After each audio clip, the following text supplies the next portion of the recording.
Hello everyone, welcome to the channel Tutor Box. और आज की इस क्लास में मैं आप लोगों से डिस्कस करने वाला हूँ मल्टीपल चॉइस क्वेश्चन की इम्पोर्टेंस। मतलब कि मल्टीपल चॉइस क्वेश्चन जो हैं कितने इम्पोर्टेंस रखते हैं हमारी एग्ज़ाम की प्रिपरेशन में। तो यहाँ पर सबसे पहले ध्यान दीजिए इम्पोर्टेंस क्या है। देखिए कभी कभी क्या होता है, जैसे आप कभी थर्ड ईयर में और फाइनल ईयर से पहले जब आप कॉम्पिटिटिव एग्ज़ाम की तैयारी कर रहे हैं और एग्ज़ाम दे रहे हैं तो आपने सिलेबस तो कुछ पढ़ा ही नहीं है। तो कभी कभी कुछ बच्चे जो है मल्टीपल चॉइस क्वेश्चन पुराने साल के क्वेश्चन ही करके एग्ज़ाम देने चला जाते हैं। तो ऐसा मैंने भी अपने टाइम पे किया था। जब गेट का एग्ज़ाम देना था तो बिना सिलेबस रिवाइज़ करे मैं केवल पिछले 5 साल 10 साल के जो क्वेश्चन पेपर थे वही पढ़ के चला गया था। और जब उससे ही मैंने कम से कम 20 से 25 क्वेश्चन उन पुराने एग्ज़ाम के क्वेश्चन पेपर से ही आ गए थे, उसके जैसे ही दे दो वो क्वेश्चन मैंने करेक्ट कर दिए थे। तो इससे ही आप लोगों को पता लग सकता है कि मल्टीपल चॉइस क्वेश्चन की जो है इंपॉर्टेंस कितनी है। मतलब आप केवल क्वेश्चन करके जा रहे हैं और आपने सिलेबस पूरा नहीं पढ़ा है, बट क्वेश्चन करा है तो वो क्वेश्चन थोड़ा थोड़ा तो हमें याद रहता ही है, तो उससे भी हम क्वेश्चन करेक्ट कर देते हैं। तो यहाँ पर आइए समझिए कि क्यों इनको करना ज़रूरी है, इनके क्या क्या फ़ायदे हैं। देखिए मल्टीपल चॉइस क्वेश्चन करेंगे तो उससे क्या बेनिफिट मिलेगा। मतलब आप जब मल्टीपल चॉइस क्वेश्चन करें तो आपको एक तो क्वेश्चन का पैटर्न पता लगेगा कि किस किस तरह के क्वेश्चंस आ रहे हैं, पहली बात। दूसरा, आपको ये पता लगेगा कि जो चैप्टर है उसमें से कौन से सेक्शन के क्वेश्चन ज़्यादा पूछे जा रहे हैं और कौन से सेक्शन के क्वेश्चन कम पूछे जा रहे हैं। तीसरा, न्यूमेरिकल टाइप जो क्वेश्चन है वो कहाँ से पूछे जा रहे हैं, फॉर्मूला बेस्ड क्वेश्चन है वो किस तरह से सॉल्व करने हैं, उनमें यूनिट्स का किस तरह से ध्यान रखना है। क्लियर। और मल्टीपल चॉइस करने से और क्या फ़ायदा हो जाएगा, आपका ये फ़ायदा हो जाएगा कि आपको अपनी स्पीड का पता लग जाएगा। एग्ज़ाम के पैटर्न में आपको अपनी किस तरह से स्पीड बनानी है, जो इस तरह का पैटर्न से क्वेश्चन पेपर आया है और आपने अगर क्वेश्चन किए तो आपकी स्पीड किस तरह से होगी और अपनी स्पीड को कैसे बढ़ाएंगे, तो ये आप लोगों को पता लग जाएगा। क्लियर। बट जनरली होता क्या है, बच्चे ये सोचते हैं कि वो मल्टीपल चॉइस क्वेश्चन अभी करें अब या अपना पूरा सिलेबस होने के बाद करें। तो यहाँ पर मैं ये कहना चाहूँगा कि आप जब अपनी तैयारी कर रहे हैं तो साथ के साथ आप मल्टीपल चॉइस क्वेश्चन करते हुए चले, एमसीक्यू करते हुए चले, क्योंकि एंड में आप लोग जो है पुराना पढ़ा हुआ भूल जाएंगे, आप लोगों को पता ही नहीं रहेगा। और जब एंड में वापस रिवीजन का टाइम आएगा तब आप ये सोचेंगे कि मैं रिवीजन करूं या एमसीक्यू करूं। तो यहाँ पर आप लोगों को करना क्या है, पहले पढ़ना है और साथ के साथ एमसीक्यू भी करते हुए चलना है। अब बच्चा क्या सोचता है जब प्रिपरेशन वो कर रहा है उस टाइम वो क्या सोचता है कि मेरे क्वेश्चन बहुत ज़्यादा गलती हो रहे हैं, तो वो उसको लगता है कि वो डीमोटिवेट ना हो जाए। तो जब उसके क्वेश्चन ज़्यादा गलती हो रहे हैं और उसको लगता है कि वो डीमोटिवेट हो रहा है तो वो क्वेश्चन करना छोड़ देता है। तो यहाँ उसको छोड़ना नहीं है, एमसीक्यू करने को छोड़ना नहीं है।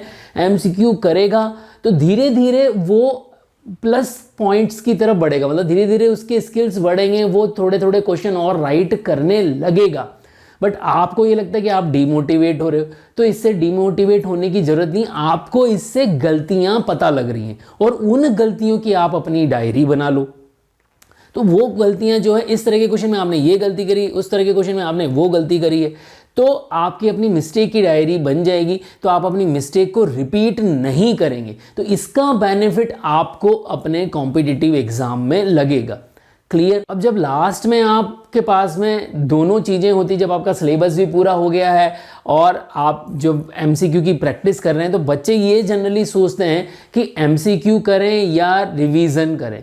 तो यहाँ पर आप लोगों को दोनों चीज़ों में बैलेंस बनाकर चलना है, मतलब रिवाइज भी करना है और जिसका रिवीजन कर रहे हैं उसी का वापस से एमसीक्यू आप दोबारा से करिए। तो इससे क्या होगा, बैलेंस रहेगा तो आप क्वेश्चन कर पाएंगे और रिवीजन भी आपका हो जाएगा। और सबसे बड़ी बात यह है कि एमसीक्यू से आप लोगों को ये पता लगेगा कि आप लोगों को नोट्स में से क्या पढ़ना है।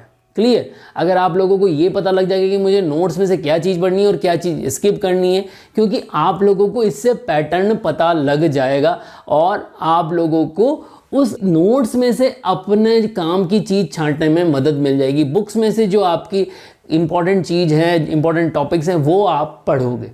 तो एमसीक्यू करने के काफ़ी फ़ायदे हैं, और अगर आप अपनी हैबिट बनाते हैं कि आप डेली 100 to 150 एमसीक्यू कर रहे हैं तो ये आप बहुत अच्छा कर रहे हैं, और नहीं कर रहे हैं तो आप अपनी हैबिट बनाइए कि आप डेली 100 to 150 एमसीक्यू सॉल्व करिए।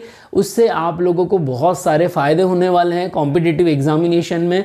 दोबारा रिपीट कर देता हूँ क्या क्या फ़ायदे होंगे। एक तो आपको इंपॉर्टेंट टॉपिक पता लग जाएंगे, क्वेश्चन का पैटर्न पता लग जाएगा, कहाँ कहाँ आप सिली एरर कर रहे हैं वो पता लग जाएगा, आपकी मिस्टेक की डायरी बन जाएगी, आपकी स्पीड बढ़ जाएगी, और आप लोगों को जो है टाइम मैनेजमेंट आ जाएगा। एग्ज़ाम में किस तरह से आपको टाइम मैनेजमेंट करना है।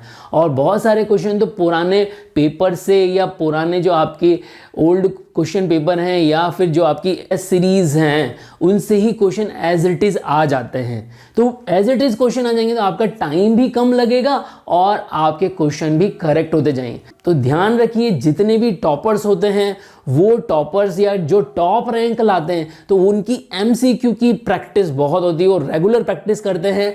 इससे उनको जो कोई एग्जामिनर किस तरह से क्वेश्चन को घुमा देता है, कितना टफ बना देता है, वो भी उनको पता लगता है। ये आइडिया उनको पहले से ही रहता है। तो यहाँ एमसीक्यू करना बहुत ज़रूरी है। ये एक आप ऐसा मान के चलिए कि टॉपर्स की हैबिट होती है कि वो एमसीक्यू करते ही हैं। तो एमसीक्यू करने की हैबिट डालें, एमसीक्यू से दूर ना भागें। इससे आपको सक्सेस मिलेगी मिलेगी और मिलेगी। तो आई होप आप लोगों को एमसीक्यू का जो इम्पोर्टेंस है वो समझ में आई होगी, और आज से ही आप अपने एमसीक्यू करना स्टार्ट कर देंगे, चाहे कोई भी कॉम्पिटिटिव एग्जामिनेशन हो। तो अगर आप लोगों को ये जो कंटेंट मैंने दिया है ये आपको पसंद आया है तो इसको ज़्यादा से ज़्यादा बच्चों तक शेयर करें। जय भारत, जय हिंद।